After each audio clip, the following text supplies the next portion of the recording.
In the 1970s, the biggest show in Texas was football's biggest team, America's team. And the biggest thing on the Cowboys was a 6-foot, 8-inch defensive end named Ed Too Tall Jones, the first pick of the 1974 draft. I'd look at those long arms of his, and I'd look at myself, and I'm going, this isn't fair. I'm just this short little dumpy guy. Can I really keep him from the quarterback?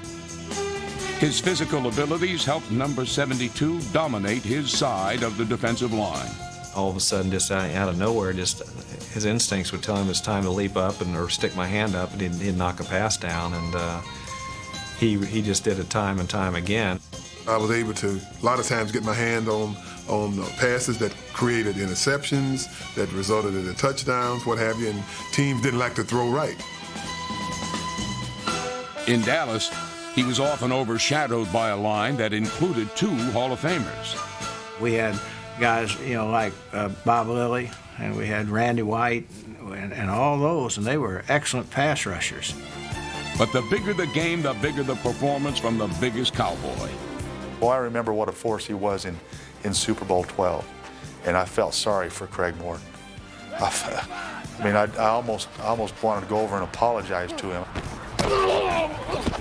I tell you what, he was unstoppable. He played some of his greatest games in big games.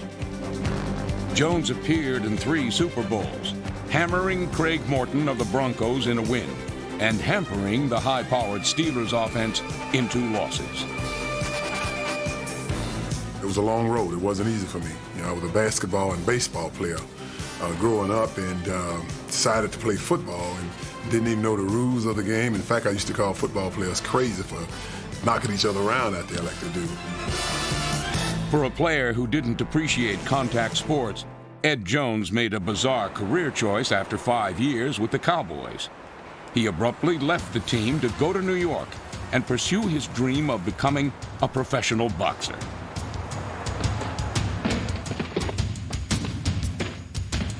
Think about all these people that sit on their couches at home and say, hey, I can do that, or I'd get in the ring with Mike Tyson for $30 million. Now, would you really? I thought Too Tall Jones made a serious effort to see whether he could be a professional prize fighter. He found out that giving it 1 year was not enough, even if he was serious about it. And he had athletic talent, but he wasn't a fighter. I didn't want to be 40 years old and when it was too late to do it and say, man, I didn't give it a shot. I didn't want that elephant on my back for the rest of my life. After 1 year, Jones quit boxing as mysteriously as he started. Things happen for reasons that I can't go into at this particular time. But I do look forward to the day to clear the record, because all the reasons for me leaving are just so far from the truth that I've read and heard that one day I will clear the air. When he came back, he had more hand speed, he had more foot speed, he was quicker, he had more agility.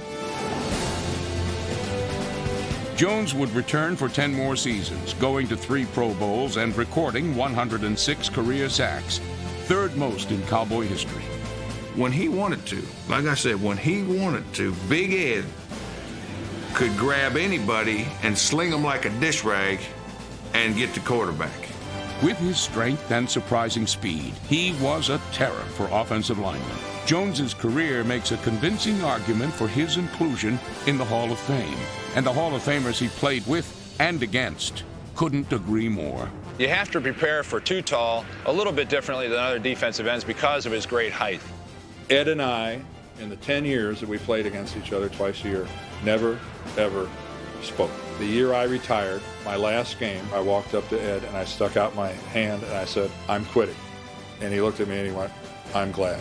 I think Ed Jones is a Hall of Fame football player. Yes, I do. Ed Jones dominated his position as well as anybody. If there's anybody that deserves to be in the Hall of Fame, Ed Jones surely does. I'm humbled that Randy and Staubach would say that. You're talking about 2 Hall of Famers there. If it happened, fine, but even if it doesn't happen, I can always say that every time I set foot on the field, I gave it my best. And that's all you can ask for. On the field and off it, Ed Jones was truly larger than life.